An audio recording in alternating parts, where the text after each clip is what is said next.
Jack Doherty's house was actually the Epstein Island of YouTubers. Recently, a disgusting allegation has come up against Jack Doherty and members of his house. Yeah, I'm just sick of everyone making these false allegations against me. This news is not a surprise to many people. Those who are familiar with Jack's antics know that his lust for clout has transformed him into an immoral monster.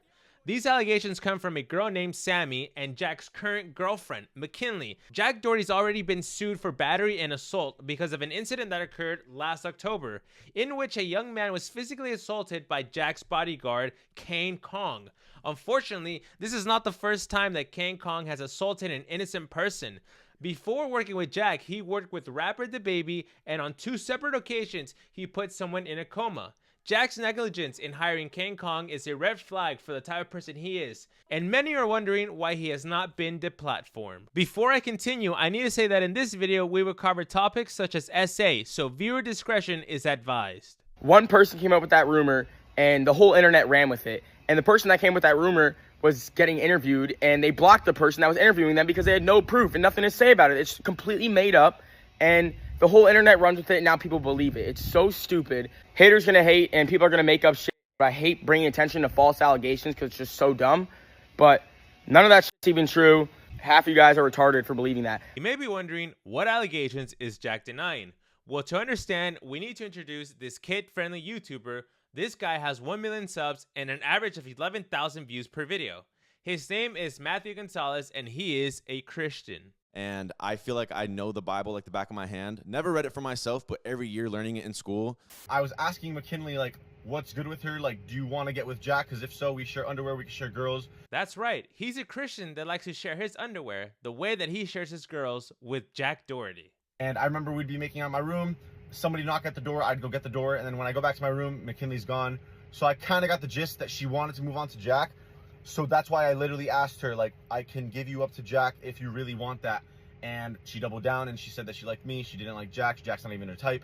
So in my stance, it's super confusing. This girl's telling me one thing, and then I have Jack and Logan telling me that she's scared of me. So it's like, at the end of the day, how the f am I supposed to know that this girl's not liking me? Here's the thing. Matthew is bragging that Mackenzie, Jack Doherty's girlfriend, was actually into Matthew first. But why would he make this public? So it turns out Matt never wanted to work for Jack Doherty, but Jack wired him $100,000, and he was too much of a beta male to give the money back. All I'm thinking about is, like, I literally cannot work with this kid. Like, he's too crazy. I can't. But, like, the money, this kid, the money. And he was like, okay, just send me the bank info, and we'll figure it out later with, like, CPA or whatever. Like, we'll figure it out later. Yeah. I send him the bank info, wires it right away. And, like, what? The full amount, bro. Full amount for the whole contract, year. nothing. So Matt exposed Jack on the podcast called It Is What It Is. And this podcast is really unprofessional. They interrupt you at the worst time. Take a look. That money, that Wait, type of hold money. up. I gotta say, dude, definitely clip that. Clip editor. Definitely clip that. No, clip all this. We're going to make about 50 to 60 clips from this podcast, I'd say. Yeah. Keep going. Mm-hmm. This is all in. Hold on. We'll cut when I start talking again. No, it's not getting cut. Huh? It's not getting cut. We'll leave it. No cut. Okay, You're wrong. whatever. What? What was that?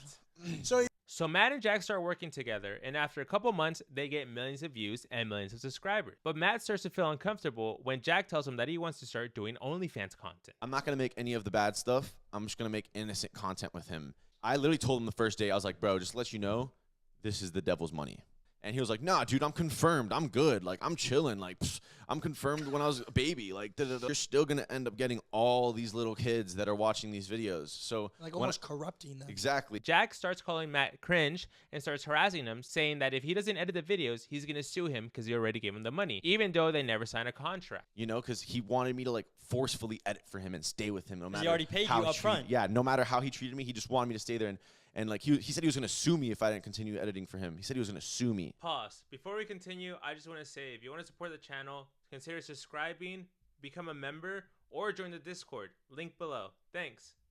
So that's Matt's side of the story. But after viewing his personality on this podcast, I feel like he's not really a Christian, and he's just more like a boy. Because he goes on and brags about how he had Mackenzie first, which I don't think a Christian person would do that. Now, Jack has his side of the story, and it's way more intense. This because it's getting way out of hand, but basically, one of my ex-employees, Matt, he spent the last year of his life trying to expose me and bring me down because he's very jealous, and he always says I'm nothing without him, blah, blah. He worked for me for 5 months, and within that 5 months, You don't even want to know all the girls that have like came forward about what he's done to them, which I'll get into that in a second. So there's this video that he keeps posting of him kissing my girlfriend in the back of an Uber, and here's the context to it. That was the very first day I flew her down here, the day we all met her, and I literally had another girl in my bed when she flew down to my house that day. And then right after we went to a club, and she got all drunk, he would always do this. I would be with another girl, and he would have her friend. So since I was with another girl, he was just all over McKinley, nonstop touching her, trying to kiss her nonstop, and she was super uncomfortable and didn't know what to do. And that's where everything went south, because when we got back to the house, she's like, please help me. He won't stop like touching me and trying to kiss me. I'm very uncomfortable. Like, please just help me, but just don't tell him I said this to you, blah, blah, blah. So then me and my friend Logan had to go confront him about it, and he exploded, had a mental breakdown, started screaming, went into her room, locked himself in there in her room. And I had 10 of my hometown friends at my house because it was spring break and they were all visiting me. We were all going to go out to the club. And we had to break down the door because she was screaming and crying in the room. And you wouldn't let her out of the room because you're a sick f***. And you've done this to multiple other girls, but way worse. You've gotten way farther with them. And I can get into that. We have all the girls ready to come forward about you, bro. You're a piece of shit. No girl ever wants you. And yeah, I don't know why you're even trying to bring this to the internet, because I have so much dirt against you and I have so many girls ready to come forward about you. And you've done way worse. We had to call the cops on him once because he threatened to kill with the girls and threatened to kill himself. And he beat the shit out of his dog that day.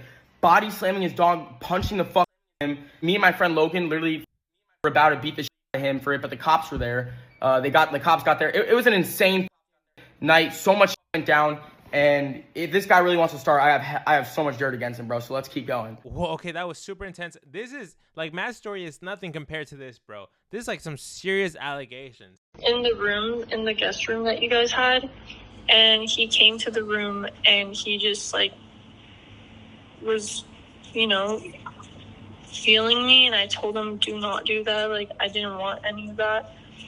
And then he was trying to, like, force himself on me, and I told him, I was like, stop, you know, I don't feel comfortable being around him. Like, he basically, like, tried to molest me, like, he was harassing me. So obviously these are some serious allegations, but people are actually criticizing Jack for not talking about this sooner. Why did it take a whole year for him to expose Mathew? It seems like the only reason he's doing it is because Mathew bragged about kissing his girlfriend first. From looking at these allegations, the lesson that I get is that throwing away your morals to become an OnlyFans pimp for the pursuit of wealth and fame and never having enough, always wanting more, is going to lead to people getting hurt and women being sexually assaulted, especially when you surround yourself with people like Mathew who are very crazy. But let's play the devil's advocate and say that Mathew didn't actually do any of these allegations. Surrounding yourself with these people burns your reputation either way. I don't think Mr. Beast, Jake Paul, Jester, FaZe Rug, I don't think anyone's going to want to work with him, especially after saying you share girls like you share underwear. What the